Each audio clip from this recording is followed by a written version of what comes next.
Wait a minute, now we're being recorded. Yep. So, the meeting's already been called to order, our portion anyway. As soon as you get 5, you can call your meeting to order. I'll start it with any public comment. Is there anyone from the public here that's here to comment? Josh, is there, everybody that I see is here? 8 people? Yep, we have nobody in the waiting room, and everybody else is a committee member or town employee. Yep. So to Sean and Mark, there's 2 items for legislation to refer. We can go right into those, except I would hold off on A for a minute. I believe at our last council meeting, there was only 1 item referred to us. So I think Debbie added it to this agenda. We can act on this tonight. And then I believe we will not need to meet before next Tuesday, unless we can't resolve the water and sewer rates. So is that okay with you and? Sure. Yeah, Mark and Sean. Yep. I'll make a motion to recommend. I'll second it. So there's a motion to recommend the deed in lieu of foreclosure on 0 Laurel Street. There's a motion, there's a second. Any discussion? Mark or Sean? Nope. Nope. Okay. All those in favor? Aye. Yes. All 3 in favor. So we will recommend that. And again, there's no public comment, so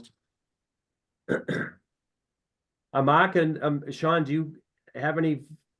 I know we had asked Azu and maybe Laurie to kind of look into a few things on the water and sewer rates.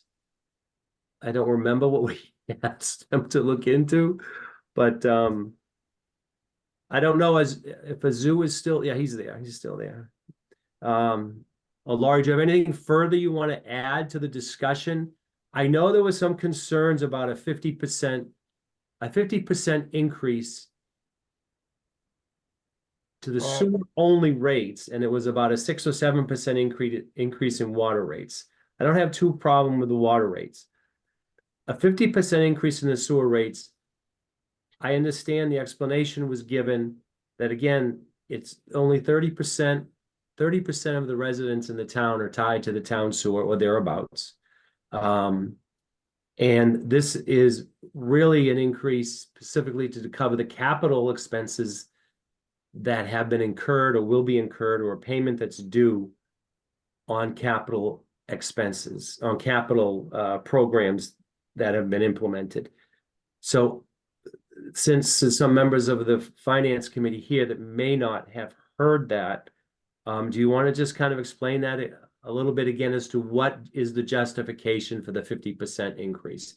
And are we going to see this next year? And because and Laurie, I think you actually clarified with us at the last meeting that 50% increase is an average.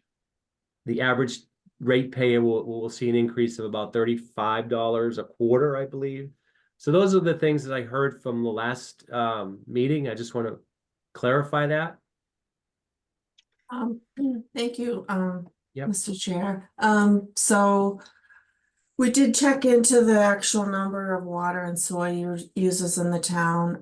Currently there's about 7,900 water customers, and there's about 3,000 sewer customers out of all those water customers. So it's about almost 38%.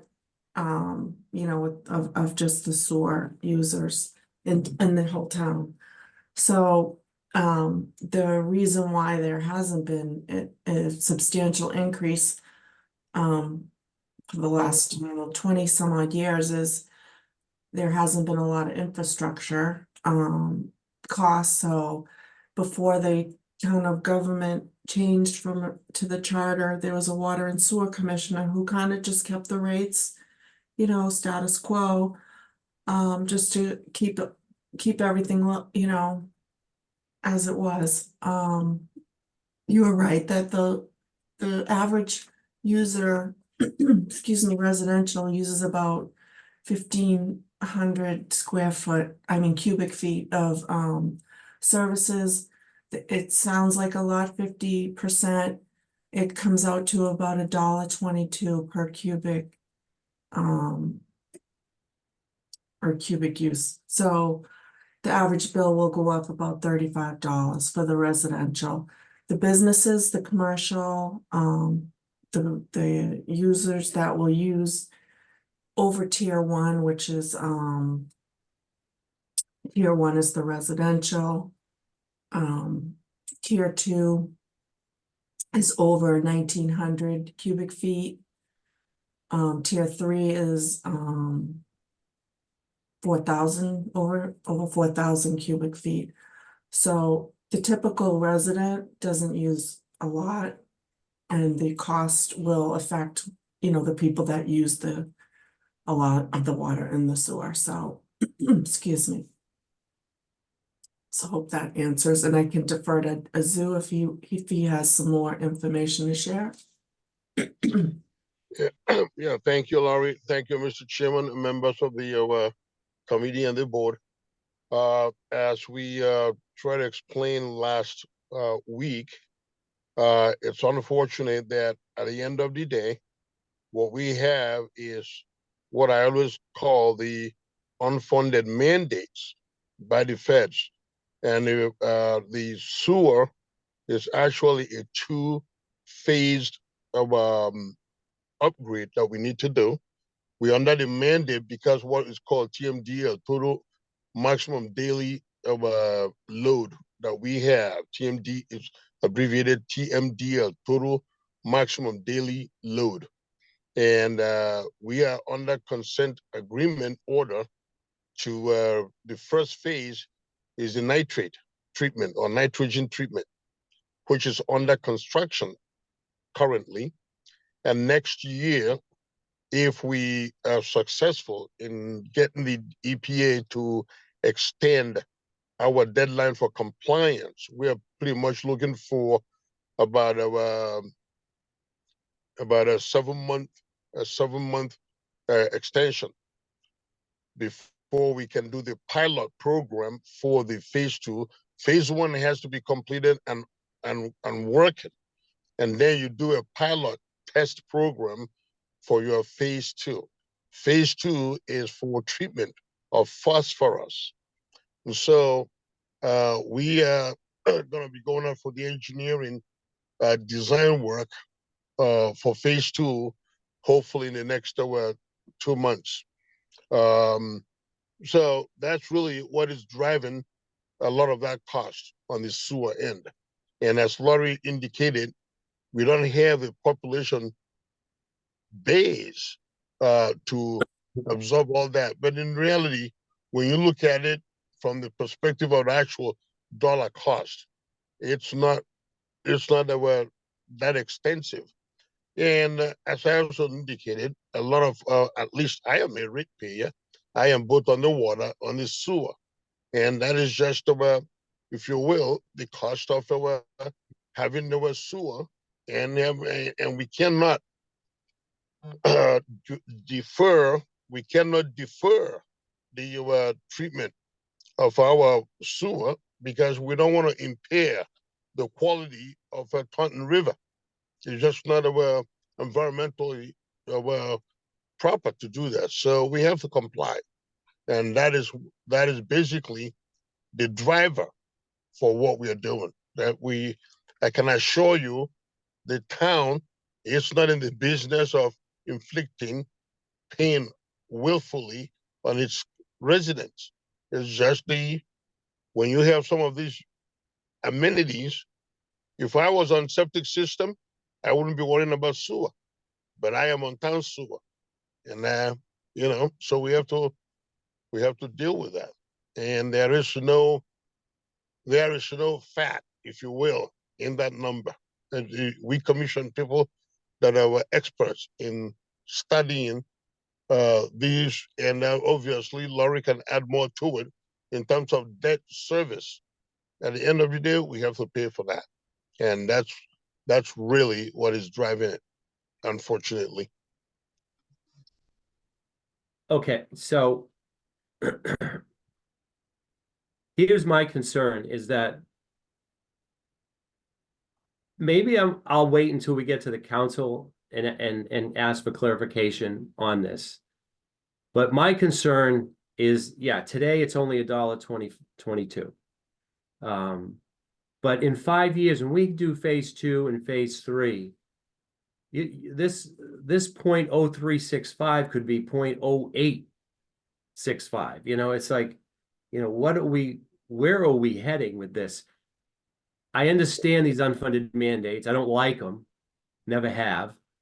But they also, the debt services is, what are we getting in loans? What are we getting through ARPA? What are we getting through the CARES Act? What are we getting that's so-called free money, where we're not having to borrow to throw this whole capital need onto the taxpayer? That's what I'd like to see. I understand that rates may need to go up anyway, just for simple cost of operation.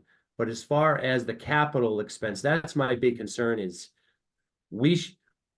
I'd like to see what we're getting as far as free money, as far as loan, or, you know, zero interest loans or federal money or state money, where we're not borrowing for that. So we're saving the taxpayers money. That's what I'd like to see. But I've given some thought to this, and you know, I have no problem sending it to the council for further discussion. So I would entertain, if Sean and Mark have any further questions. Mark, you have your hand up. I'm sorry. Go ahead. You're on mute. Just want to go back to one thing that Laurie said. Water and sewer commissioner notwithstanding, this town government has been in place for 12 years, 2010, a little more. Again, I'm going to echo the same statement I made before about 50% increase. I still think we could have increased it over each year, 5%, whatever it is. I'm worried about the next phase.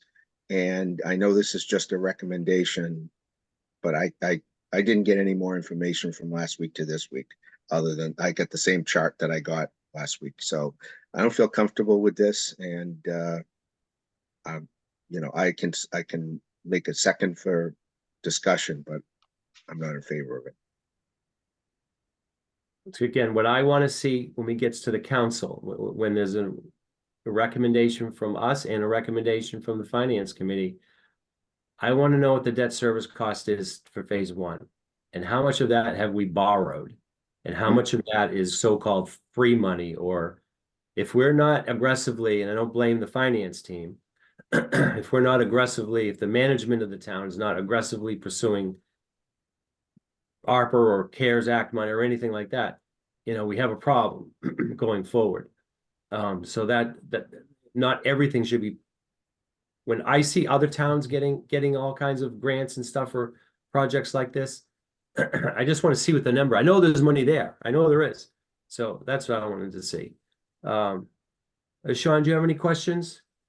No, I don't have any questions, but I'll make this statement. You know, right now we're looking at what the current expense it has incurred, and obviously looking at more numbers. I think, Dennis, what you're saying is, if this were to pass, the expectation is when phase 2 comes down the pipe, that we've explored every opportunity, every avenue for additional funding that doesn't come from the ratepayers. I don't necessarily think we're in a position now to kind of hold off because of what wasn't done in the past. But I think we have the right to establish, well, today, this is what we'll move forward on. But in the future, another 40-50% increase shouldn't be an expectation, unless we can see that the town has looked at every avenue out there to try to mitigate that expense. And if I may add, we have been very diligently doing that. What happens is, the first phase of the money that is, Laurie, please jump in if you wish to. However, the phase part of that funding is coming through the Plymouth County. The monies that were voted as part of the infrastructure of money with President Biden, that money hasn't come through yet. It's been voted, but Congress hasn't put, the funding hasn't really been released yet. Mhm. So, to your point, I believe by the time we get to phase 2, because we are in the election cycle, I'm sure that the monies will be released, and yes, we expect that distribution to also come to the town of Bridgewater, and we're also looking at uh, possible funding through the climate, what they call the municipal vulnerability preparedness, so MVP funding. We're looking into that. So we are looking at a plethora of our funding sources, just like what we did with the High Street bridge replacement and dam removal. Right. We are working on. Believe me, nobody's sitting on their hands. We understand that, and as I stated earlier, I am also a ratepayer, and I don't want my rate going up. I see it firsthand. Okay, so that is a self-preservation of interest that's there too. So we're doing all we can to identify those funding sources, and we'll go after them as soon as they're available. And hopefully, not to put you on the spot, Councilor Gallagher, but that's something that we are excited to get you elected to go to the House and pound the table on behalf of the town. Right, and I say this because I know that the town does look for all avenues, but I just think the hard questions, I think, need to be said and they need to be asked for the record, simply because in May, this whole Budget and Finance Committee is going to look different. Council Lindy will probably still be on this. You're going to have new councilors coming in, but I want these questions to be there to be asked questions, so that future Budget and Finance or future councils don't say, well, didn't we ask these questions before? So that's kind of a little bit of why I'm trying to lay in the ground to asking the tough questions, to say, we need to see this, a 50% increase this year, and if there's a few more of those. So I just bring this to the table. I know management of the town does look at this, look for avenues for saving the taxpayers' money. We did a very good job with the elementary school and got lucky with the rates at that time. So I know we're very cognizant of that. So Mr. Sean, Gallagher, excuse yeah. me. yeah, So yes, this project was eligible for ARPA funds. The original borrowing, well, the second original borrowing was for $43 million. That was approved for phase 1. So the town, with ARPA funds, was approved for loan forgiveness, which came to $5,655,000. And then last summer, with ARPA funds, the town was given 0% interest. So the state authorized another $5.2 million to come off of the loan amount of 43 million, which this phase 1 project costs. So the town will be paying 30 million, 30.1 million instead of 43 million. So sure. So that's key, and that's important, because if we didn't have that, we could be facing maybe a 60% increase or even more. So I mean, that's puts things in perspective. Yeah, 50% is a lot, but 60 is a lot more. Or 7. exactly. Yes, correct. Thank you. Sean or Mark, anything to add, or do you want to take a Nope. motion? I'm good. I'll make a motion to recommend. I'll to recommend. Sean made, Councilor Can you George make made a motion? Can you make a motion, Dennis? he Can you second the Councilor George made a motion to recommend. Can you make a second? I'll make, for discussion is what you want to do, right? So I'll make I'll do a second for discussion. I don't want to discuss anymore. I just want to be part of it. Okay. So there's a motion and there's a second to recommend to the council. There'll be much more discussion, I'm sure, about this at the council level, I hope. So all those in favor of recommending to the council? Sean? Aye. Dennis votes aye. Council Lindy? I'll vote aye, but I'm very not in support of this. You can always change your Yeah. mind at the council level. Yeah, I'm not gonna change my Always mind at the council level. I think it's an outrageous increase, and I really wanted to hear what FinCom had to say, and we came the night of their regularly scheduled meeting, and we can't get their way in, so. Oh, well. So, Nathan, do you have 5 here yet? No. No, but at the same time, you know, the 4 of us that are here, we did hear your discussion and your concerns of your, the budget subcommittee. And we'll definitely take those into account, and it sounds like there'll be more communication between us anyways. Yeah, I think this, well, without your recommendation, we won't be able to act on it on the 9th, I believe. The 9th, yeah, that's our next council meeting. Yeah, because we actually did try to do this a little bit early before that, so we could go to another date just in case. Yeah. Mr. Gallagher, so we will set up, what was, Vice Chair MJ, what was the other day we had?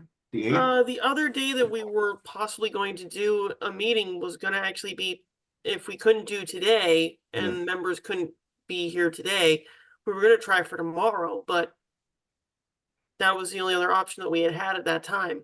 And because we had about a week's worth of time, I asked everyone, you know, what would be preferred, and the Budget and Finance Subcommittee was kind enough to be amenable to meeting today, and members that were in attendance said that they would be able to be here. I know one individual actually made arrangements to make sure that they were here tonight. Yeah, Tomorrow was going to be the other option, and since we exercised this option, this was I think the only chance we had before the next council meeting. well, you're meeting we can meet the 8th, correct? Not to my knowledge. Why not?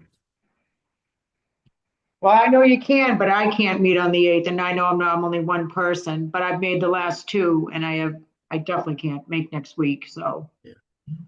And that was the reason why we scheduled it for the first, Nate, because I wanted to make sure Ms. Clapars could be here because she had indicated her scheduling.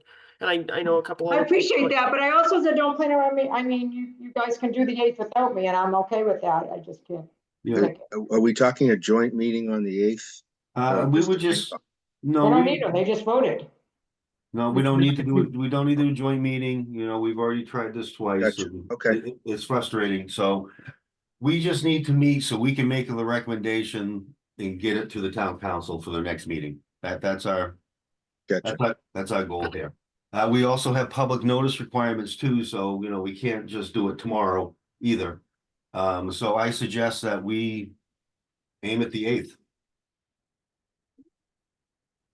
I mean, I don't know what the pressing, I don't know what the time frame is that the town manager wants us to approve, but we meet the 9th and we meet the 23rd, as you know, so.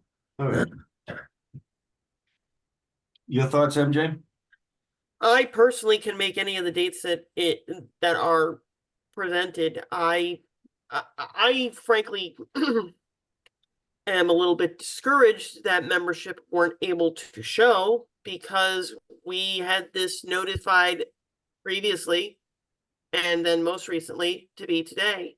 No, I get it. And my expectation was that members would be here to help us out with this matter because of the importance of it and the level of questions that were asked at the last meeting.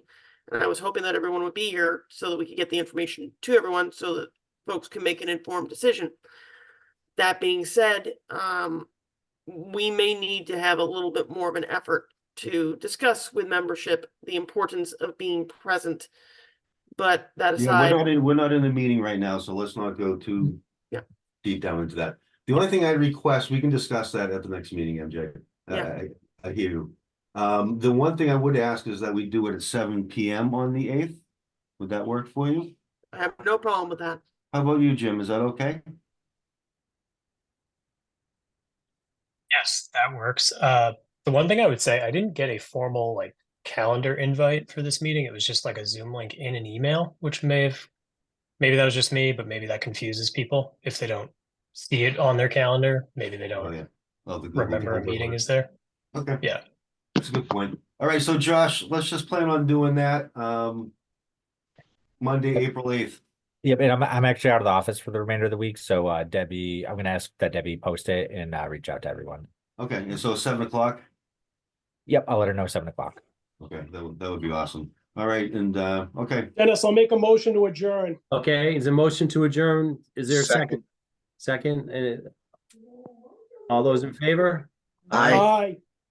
Okay, we are adjourned at 7:33 PM. I will see you guys next week. Remember, we don't need to meet now because we voted on the Laurel Street. All right. Good night, Gotcha. everyone. Have a good Take night. care. good night. Thank you. Night, everybody.